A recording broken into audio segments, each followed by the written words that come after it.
I don't know what's coming out. Shut up, Xander. I had that wrench on it yesterday. There it is. Oh my god. There's our complete XR7. Oh, you got a little coolant bath out of the heater core. That's disgusting inside. But it's out. I wasn't expecting fluid. What a mess. Okay. So that's out. We're going to take the center with the blower motor out. And then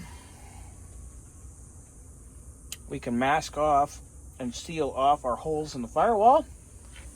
And then it's time to clean and pressure wash up here. I'm starving. I'm eating pretzels. Sorry, I'm hungry. Get the remainder of our stuff out.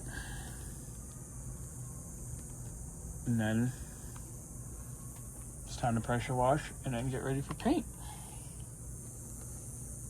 All right, so Xander got the fuse block unbolted from the connector. So the wiring harness is out. The vacuum line is out for the headlights. All that's done and out. Now we just got to get this little bit out here. And then we can start cleaning and painting and prepping and what have you.